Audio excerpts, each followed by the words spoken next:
The sledgehammer cracked against concrete, sending dust clouds into the midday sun. Alexander Armstrong gripped the handle tighter, sweat dripping from his temple as he smashed through another section of deteriorating foundation. Around him, genuine construction workers shouted instructions, their voices barely audible over the roar of machinery. None of them recognized the man in the dirty reflective vest and scuffed hard hat as the billionaire who signed their paychecks. Alexander had spent the morning listening to supervisors mock workers who asked for bathroom breaks, listening to foremen deliberately withhold water during the hottest hours, listening to the casual cruelty that happened when people thought no one important was watching. His jaw had tightened with each overheard insult, each dismissive gesture toward the men who built his empire with their bare hands. Now, as noon approached, his stomach growled. He wiped grime from his hands onto his jeans, leaving dark streaks across the denim. A group of workers headed toward the street, and Alexander followed at a distance, keeping his head down. They walked 3 blocks to a restaurant with a faded sign reading Sunnyside Kitchen. The windows showed a packed dining room, tables crammed with people in work boots and high-visibility gear. Alexander pushed through the door last, letting the crowd swallow him. The air inside smelled of coffee, fried onions, and something sweet baking in the back. Every table seemed full, voices overlapping in a comfortable chaos. He spotted an empty 2-seater near the window and slid into the chair, his back to the wall. A woman emerged from the kitchen carrying 3 plates balanced along her arms. Alexander's attention caught on her immediately. She was perhaps 7 or 8 months pregnant, her belly prominent beneath a simple black apron. Dark hair pulled back in a ponytail revealed a face that managed to look both exhausted and radiant. She moved between tables with practiced efficiency, setting down plates, refilling coffee cups, smiling at customers who barely looked up from their phones. "Be right with you, sweetheart," she called to Alexander, her voice warm despite the obvious strain in her movements. He watched her stop at a table where an elderly man fumbled with his wallet, his weathered hands shaking. She leaned down, whispered something, and the man's face relaxed. She patted his shoulder and moved on, never breaking stride. When she finally reached Alexander's table, she was slightly breathless. Up close, he could see the purple shadows under her eyes, the way her ankles had swollen above her non-slip shoes. But her smile was genuine. "Hi there. What can I get you today?" She pulled a small notepad from her apron pocket. Alexander hesitated. In boardrooms, he commanded attention with a single word. Here, dressed as someone society had trained itself not to see, he felt suddenly small. He cleared his throat, keeping his voice low and rough. "Just, whatever's cheapest. The soup, maybe? The $3 one." He waited for the familiar flicker of judgment, the subtle shift in posture that said he wasn't worth her time. Instead, something softened in her expression. She tucked the notepad away and knelt slightly, despite her pregnant belly making the movement awkward. "You don't need to explain yourself to me," she said quietly.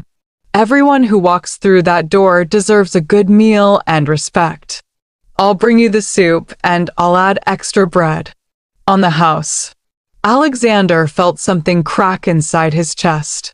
When was the last time someone had looked at him, really looked at him, and offered kindness without wanting something in return? He managed a nod, not trusting his voice. She straightened with effort, one hand supporting her lower back, and headed toward the kitchen. He watched her navigate the crowded restaurant. A businessman in a suit snapped his fingers at her, demanding immediate attention. She turned to him with the same patient smile. I'll be right there, sir. Just one moment. The man huffed, irritated, but she didn't react to his rudeness. She simply delivered someone else's order first, then circled back to him. What's your name? Alexander asked when she returned with his soup and a small basket of bread that was definitely more than extra. Jasmine. Jasmine Smith. She set the bowl down carefully, making sure the spoon was positioned just right. And you are? Alex, he said, using the nickname he'd abandoned 20 years ago when he'd started building his real estate empire. Just Alex. Well, just Alex, you enjoy that. Flag me down if you need anything else. She was already turning toward another table when a sharp voice cut through the dining room. Jasmine, table 6 has been waiting 5 minutes. Move faster. The manager, a thin man with a permanent scowl, stood near the kitchen entrance with his arms crossed. Jasmine's shoulders tensed, but she didn't respond. She just nodded and quickened her pace, though Alexander could see the wince she tried to hide with each step. He picked up his spoon, but found he couldn't eat. Instead, he watched. He watched Jasmine carry trays that looked too heavy for someone in her condition. He watched her smile at children, efficiently handle complaints, and discreetly pay for the elderly man's tea when his card was declined. He watched her pause by the restroom hallway, one hand on her belly, and whisper something to the child inside her. The expression on her face in that unguarded moment was pure love. His phone buzzed. Alexander pulled it from his pocket, checking the screen. His assistant's name flashed. He let it go to voicemail, but a text followed immediately. The text read, "Need your signature on Sunnyside kitchen demolition. Scheduled for this weekend." Confirm. Alexander's blood turned cold. He looked around the restaurant with new eyes. This specific building was on his company's acquisition list. He'd approved the demolition himself 3 weeks ago, barely glancing at the paperwork. Just another property to clear for a luxury development. Jasmine would lose her job, her income, her health insurance. Everything she was working so hard to maintain would disappear. He typed back, delay. Need to review personally. Around him, construction workers laughed over their meals, completely unaware that the man in the dusty vest controlled more wealth than everyone in this room would earn in their combined lifetimes. How's the soup? He looked up to find Jasmine checking on him, concern evident in her dark eyes. He'd been staring at the bowl without taking a single spoonful. It's perfect, he said, quickly lifting the spoon to his mouth.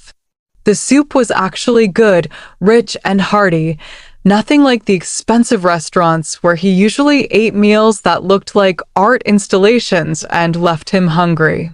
You sure? You look troubled. She shifted her weight from one swollen foot to the other, and Alexander felt a surge of guilt that she was standing here worrying about him when she clearly needed to sit down. Just a long day. This helps, though. Really. He gestured at the bread. You didn't have to do this. Jasmine smiled, and it transformed her tired face into something luminous. Sure I did. You know what I've learned working here? The suit someone wears doesn't tell you anything about what's in their heart. Some of the kindest souls I've ever met walked through that door wearing boots covered in mud and paint. And some of the cruelest wore $1,000 watches. Alexander felt heat creep up his neck. His watch, currently hidden under a long sleeve, cost significantly more than $1,000. You really believe that? He asked. I know it. She glanced over her shoulder where the manager was glaring at her. Look, I should keep moving, but if you need anything, just wave. And Alex? Don't let anyone make you feel small by being careful with your money. That's wisdom, not weakness. She hurried off before he could respond. Alexander watched her go, her words echoing in his mind. When had he last thought of financial caution as wisdom rather than poverty? When did he start measuring people's worth by their bank accounts? The lunch rush intensified. More workers flooded in, and Jasmine seemed to be everywhere at once. Alexander finished his soup slowly, making it last, unable to look away from her. She moved with purpose despite obvious discomfort, and he noticed small things. The way she steadied herself on table edges when she thought no one was looking. The deep breath she took before lifting anything heavy. The protective hand that went to her belly whenever someone brushed past her too quickly. Around 2 o'clock, the crowd finally thinned. Jasmine was clearing a table near his when she suddenly stopped, one hand gripping the table's edge, the other pressed to her forehead. The plates in her hands wobbled dangerously. Alexander was on his feet before conscious thought, crossing the distance in 3 strides. He caught the plates just as they started to slip, setting them safely on the table. His other hand went to Jasmine's elbow, steadying her. "Whoa, easy. When's the last time you sat down?" "I'm fine." But her voice was faint, and she was leaning into his support. "Just a little dizzy spell. It happens." "It shouldn't happen. You're pushing too hard." "I don't have a choice." She tried to straighten, but her legs weren't cooperating. Alexander guided her to the nearest chair, ignoring her weak protests. "Jasmine, what are you doing?" Mr. Peterson's voice cracked like a whip across the dining room. "We have customers." Alexander looked up at the manager and for a moment forgot to hide the steel in his voice. She nearly fainted. "She needs to sit." "And you are." Peterson's eyes raked over Alexander's construction clothes with undisguised contempt. "Someone who gives a damn."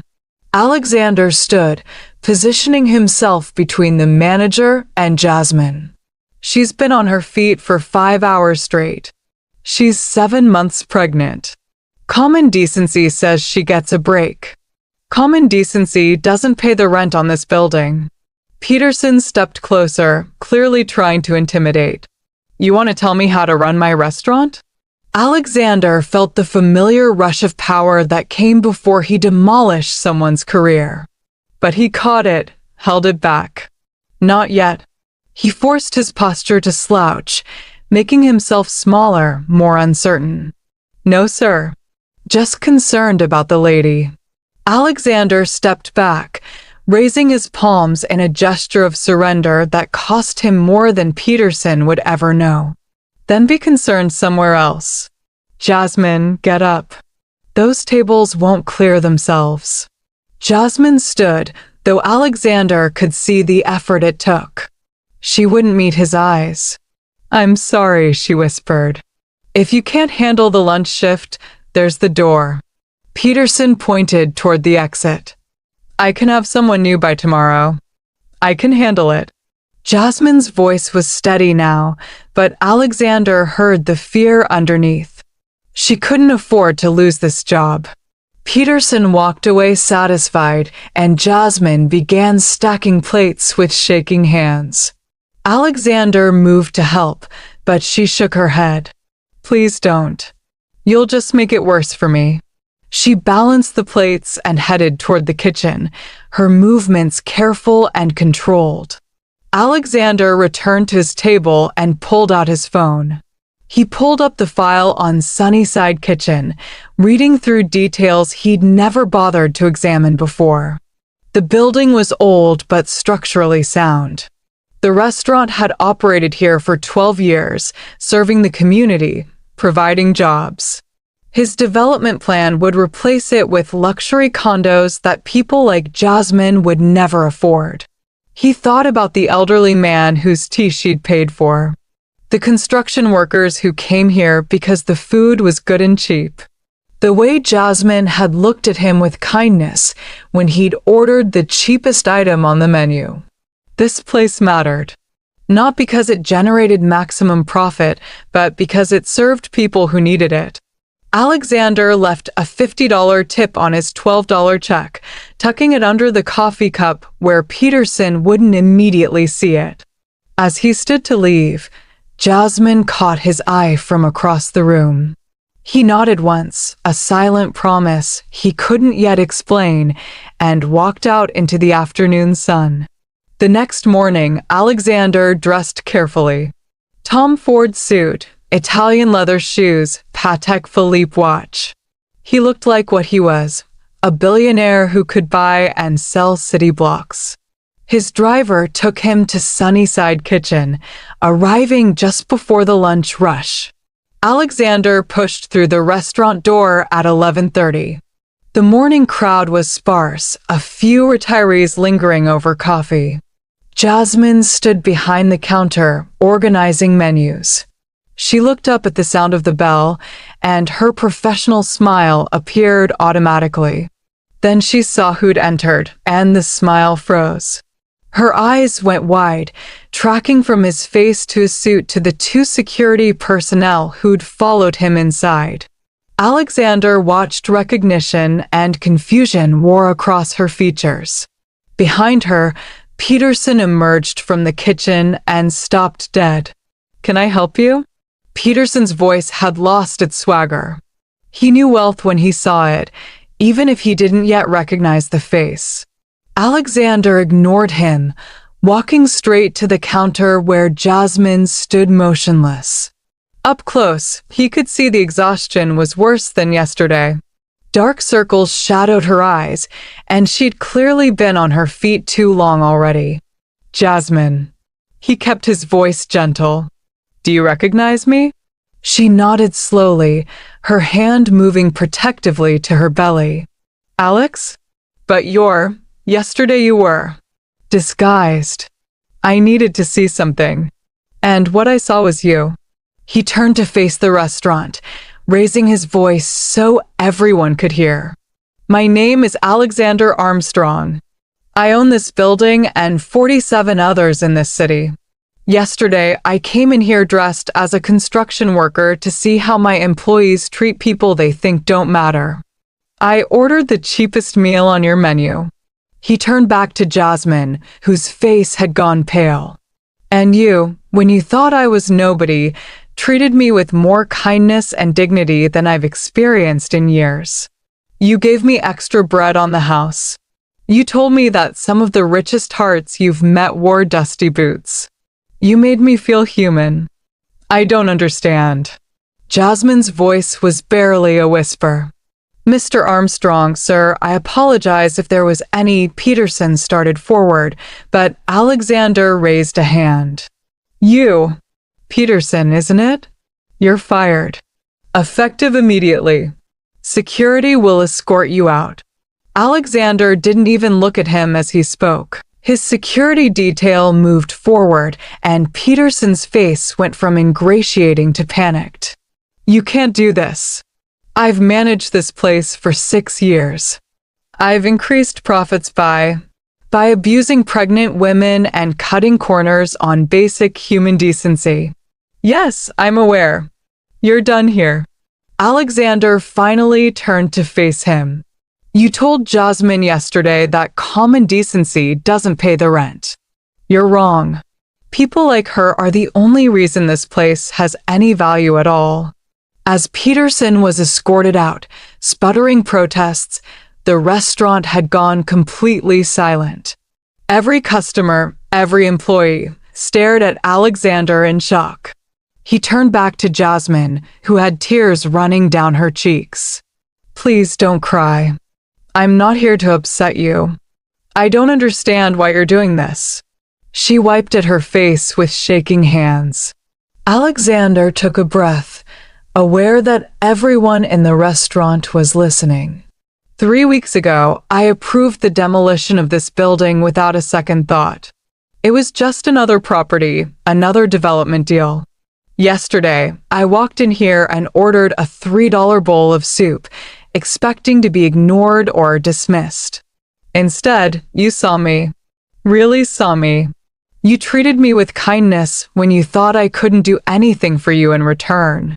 He pulled out his phone, showing her the canceled demolition orders. Sunnyside Kitchen isn't being torn down. It's being renovated. New equipment, updated facilities, better working conditions. The restaurant will stay open during construction, and every employee keeps their job with full pay. Jasmine stared at the screen, then up at him, her eyes swimming with tears. "But why? This doesn't make sense. Maybe not on a spreadsheet, but you taught me something yesterday about what actually matters." Alexander glanced around the restaurant at the faces watching them. This place serves people who need it. Workers who can't afford $15 sandwiches. Elderly folks on fixed incomes. Single mothers trying to make ends meet.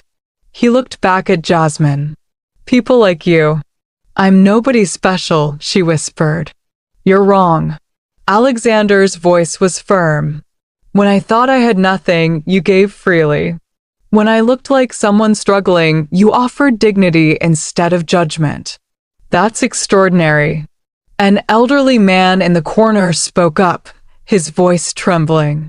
"You, the young lady who paid for my tea yesterday?" Jasmine turned, embarrassed. "Mr. Graham, I didn't think anyone noticed." "I noticed." The old man stood slowly, leaning on his cane. "You always notice, dear girl. You remember I take my coffee with 2 sugars. You ask about my grandson. You make this place feel like home."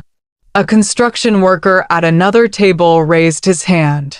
"She gave my crew extra sandwiches last month when our site ran long and we missed lunch." One by one, customers spoke up, sharing small kindnesses Jasmine had shown them. With each testimony, she looked more overwhelmed, more disbelieving that her actions had mattered this much. "Jasmine," Alexander said quietly, waiting until she looked at him. "I'm offering you the position of general manager, effective immediately. Full salary, complete benefits, paid maternity leave for as long as you need. When you come back, you'll oversee all operations and hiring." "I can't. I'm just a waitress. I don't have experience managing." "You've been managing this place for years. Peterson just took credit for it." Alexander pulled out a folder his assistant had prepared that morning. "I looked at the numbers. Customer satisfaction increased 40% after you started working here. Repeat business is up 60%. Staff turnover decreased to almost nothing. You did that, not him." Jasmine took the folder with trembling hands, staring at the figures that proved what she'd accomplished without ever receiving recognition. "I'm scared," she admitted. "What if I mess up?" "Then you learn and do better. That's how growth works." Alexander smiled. "Besides, I have faith in you. You saw value in a man wearing dirty boots and ordering cheap soup. Your judgment is better than most executives I know." She laughed through her tears, a sound like sunlight breaking through clouds. "This is insane. Yesterday I served you soup. Today you're changing my entire life." "Yesterday you changed mine," Alexander countered. "You reminded me of what I'd forgotten while building my empire. That wealth means nothing if you lose your humanity in the pursuit of it." His assistant entered with renovation plans, and for the next hour, Alexander watched Jasmine transform. The exhausted, frightened waitress disappeared as she examined blueprints, asking intelligent questions about workflow and efficiency. She suggested relocating the kitchen entrance to reduce staff walking distance. She wanted better lighting in the dining area, but nothing too harsh. She asked about installing comfortable chairs in the break room and whether they could add a small private space for nursing mothers. "Other pregnant women will work here," she explained. "They should have somewhere comfortable and private." Alexander found himself making notes, impressed by her thoughtfulness. She thought like a leader, considering not just the business, but the people who made it run. As they worked, Alexander found himself studying her face. The stress lines had softened. Her eyes held excitement instead of fear. This was who she was meant to be, given the opportunity.